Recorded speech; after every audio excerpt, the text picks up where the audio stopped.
Vadodara live 24/7 માં આપનું સ્વાગત છે। વડોદરા શહેરના અકોટા વિસ્તારમાં આવેલી અજીતનગર સોસાયટીમાં અશાંત ધારાના કથિત ભંગ મામલે સ્થાનિક રહીશોનો આક્રોશ ચરમસીમાએ પહોંચ્યો છે। છેલ્લા 2 વર્ષથી કાનૂની અને વહીવટી ન્યાય માટે લડત ચલાવી રહેલા સોસાયટીના રહીશોએ પોતાનો વિરોધ પ્રગટ કરવા માટે કલેક્ટર કચેરી ખાતે આવેલી સાંસદની ચેમ્બર બહાર રામધૂન બોલાવીને ઉગ્ર દેખાવો કર્યા હતા। આશ્ચર્યજનક વિરોધ પ્રદર્શનને પગલે કચેરી સંકુલમાં થોડા સમય માટે અફરાતફરી અને ભારે ચર્ચાનો માહોલ સર્જાયો હતો। પ્રાપ્ત વિગત અનુસાર આ સમગ્ર વિવાદ અજીતનગર સોસાયટીના મકાન નંબર A36 સાથે જોડાયેલો છે। સ્થાનિકોના જણાવ્યા મુજબ આ મકાનનો દસ્તાવેજ સત્તાવાર રીતે એક હિન્દુ વ્યક્તિના નામે જ નોંધાયેલો છે, પરંતુ પરિવારની દીકરીએ વિધર્મી યુવાન સાથે લગ્ન કર્યા હોવાનો લોકોનો ગંભીર આક્ષેપ છે। રહીશોનું માનવું છે કે પરિસ્થિતિને કારણે પરોક્ષ રીતે શાંતિધારાના કાયદાનો ભંગ થઈ રહ્યો છે। સ્થાનિક નાગરિકોની આ લડતને સમર્થન આપવા માટે હવે વિશ્વ હિન્દુ પરિષદના કાર્યકરો પણ સક્રિય રીતે મેદાનમાં ઉતર્યા છે, જેનાથી આ મુદ્દો વધુ સંવેદનશીલ બન્યો છે। કલેક્ટર કચેરી ખાતે એકઠા થયેલા સોસાયટીના રહીશો અને હિન્દુ સંગઠનોના આગેવાનોએ વહીવટીતંત્ર સમક્ષ સ્પષ્ટ અને મક્કમ માંગ કરી છે કે કોઈપણ પ્રકારના દબાણને વશ થયા વિના સમગ્ર પ્રકરણની તટસ્થ તપાસ કરવામાં આવે। અશાંત ધારા કાયદાના કડક અને યોગ્ય અમલીકરણ માટે લોકોમાં જાગેલી આ માંગ દર્શાવે છે કે જો સત્વરે કોઈ નક્કર કાયદાકીય કાર્યવાહી કરવાની આવે તો આગામી દિવસોમાં આ વિરોધ વધુ જલદ સ્વરૂપ ધારણ કરી શકે છે। હું અજીતનગર સોસાયટીમાં પ્રેસિડેન્ટ સેક્રેટરી છું અને 36 નંબરનું મકાન વિધર્મીના ષડયંત્ર રીતે ખોટા દસ્તાવેજ, ખોટી અશાંતધારા, એ તમામ પેપરો બી ડોક્યુમેન્ટ ગવર્મેન્ટ જોડે ચીટિંગ કર્યું છે। આ લોકોએ કોઈ એનઓસી પ્રમુખ સેક્રેટરી માગી નથી દસ્તાવેજમાં માગી કે નથી અશાંતધારામાં માગી, જે સદંતર ડોક્યુમેન્ટ ફ્રોડ કહેવાય।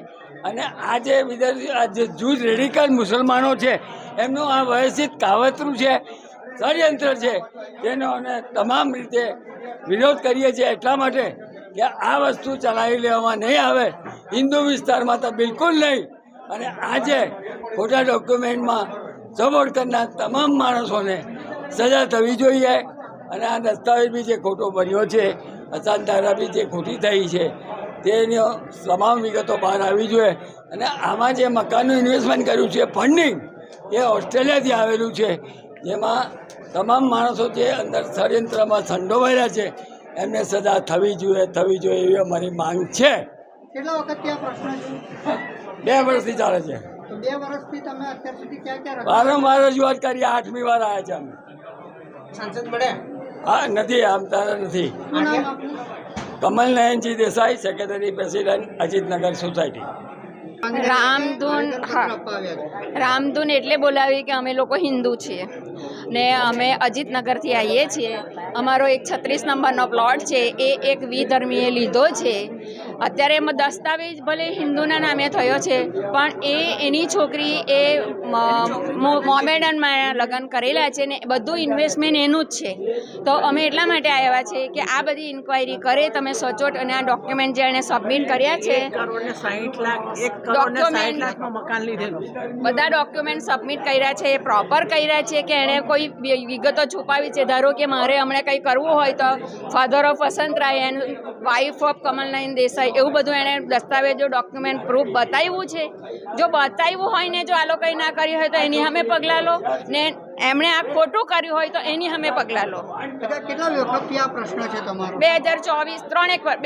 2024માં પણ એ લોકોના કાગળિયા ને એવું બધું મારે થોડું વાત લાગીને અમે સામાન્ય માણસો એટલે અમને કોઈ, એટલે અમે RSS વાળા, વિશ્વ હિન્દુ પરિષદ વાળા બધાને ભેગા મળીને અમે કે અમારો થોડો વજન પડે, આ લોકો પૈસાથી બધું કરી શકે એમ એ લોકો એવું કહેવા માંગે છે, એટલે અમે લોકો આ સંગઠનથી અમે બધું કરી શકીએ એવું અમારું મંતવ્ય છે।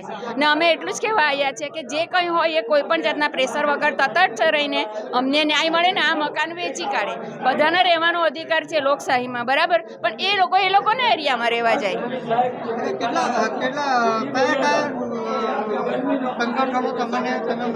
અમારી જોડે RSS અમે અહીંયા કલેક્ટર ઓફિસમાં જ આવ્યા છીએ। અમે RSS વાળાને કર્યું છે, વિશ્વ હિન્દુ પરિષદ વાળાને મળ્યા છે, અમારી સોસાયટી વાળાને મળ્યા છે। એ લોકો અમારી જોડે છે, પણ અમારી સોસાયટીનો પ્રોબ્લેમ છે એટલે પહેલાં અમે છે, પછી અમારી પાછળ એ લોકોનો સપોર્ટ છે જ અમને। અમે અજીતનગર અકોટા। શું નામ આપનું? જ્યોતિ દેસાઈ।